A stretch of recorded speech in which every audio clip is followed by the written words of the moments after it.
You're listening to the Cyberwire Network, powered by N2K.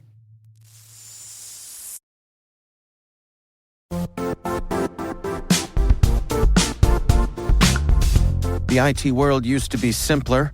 You only had to secure and manage environments that you controlled. Then came new technologies and new ways to work. Now, employees, apps, and networks are everywhere. This means poor visibility, security gaps, and added risk.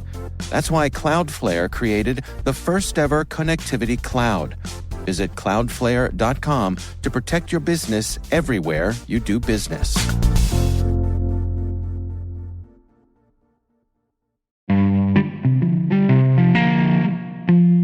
Hi, I'm Robert Lee, and I'm the CEO and co-founder of Dragos.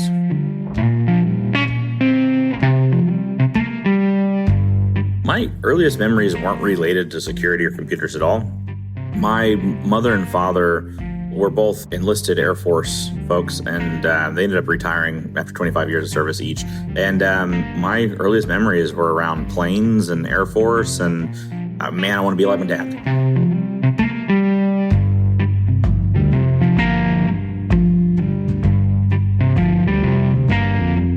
And credit to my dad, he tried to push me away from that. Hey, go be a lawyer, go do something different than I did, son. Don't join the military, go do whatever. And he couldn't talk me out of it. And so that's the direction I went, and ended up going off the Air Force Academy and commissioning into the service. But I'd always liked computers, and I'd always played games and been a computer junkie, but it wasn't as drenched in it as a lot of other people in our community. It wasn't until I got into the Air Force Academy that the topic of computers became interesting, and it was only that they became interesting because of industrial control systems. So I was into industrial control systems and working with water filtration units and wind turbines and similar.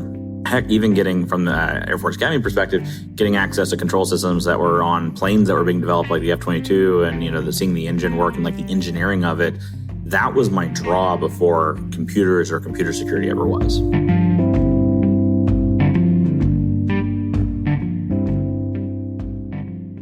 Even today, when I look at like security as a whole, the idea of protecting data or information, it's a very important thing that does not interest me at all. To me, the interest is in things that impact the physical world around us, and that's very exciting to me.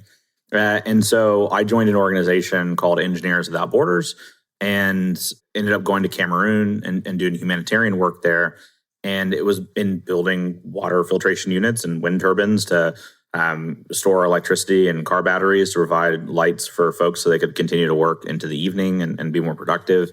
And that idea, not only the physical world around us, but this ability for control systems to make life better for people. That's something really, really special.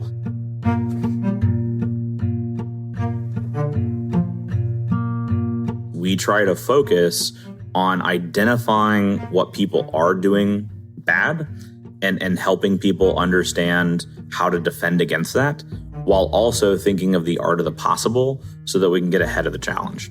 And doing that in a system of systems world where everything is connected, everything is impactful, and a lot of the security and insights and protections or whatever were developed on a system level.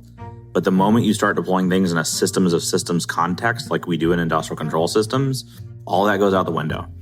And we get to be the puzzle makers that sit there and document what others have done and come up with new ways to do it and make sure that we're empowering folks to go keep the lights on, the water running, the manufacturing goods producing, and the Excella running on time.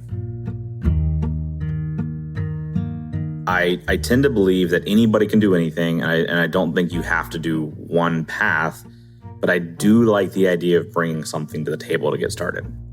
And so that might mean maybe starting out in IT before you pivot into security. Or maybe it means starting out in control systems before you go into security, or starting out in security before you go into control system security. But I want to be careful that folks that want to start out have a community and have a foundation of knowledge available to them so they don't get discouraged.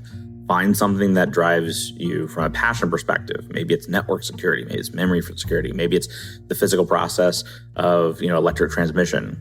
but do that first. Then let's talk about the other piece of it and form it together. My hope of what I'm doing at SANS, what Dragos is doing, what our community is doing, what I'm hoping is we move it into a foundational topic so that 5-10 years from now, people do walk directly into ICS security because it's more documentation, a common language, a professionalization around it. It's more accepting and capable for someone new to start out in kind of a sandbox versus, no floor underneath you, no ceiling above you.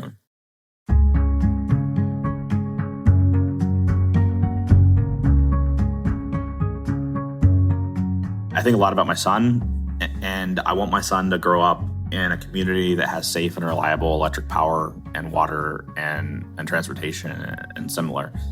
And today, that would be true. Our infrastructure is pretty awesome. We have some of the most safe and reliable and affordable infrastructure in all of history. The problem is the trend that we're on, that trend doesn't look so good 5 to 10 years from now. I would love to make it impossible to kill people through cyber in industrial environments. I think that's an achievable goal. It's a hard one, especially with the trend of the community, but I think it's achievable. And I would like to leave the world in a better place, but definitely no worse for my son.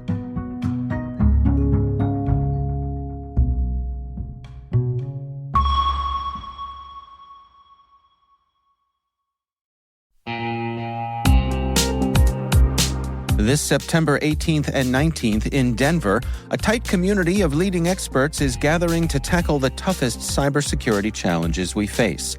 It's happening at MWise, the unique conference built by practitioners for practitioners.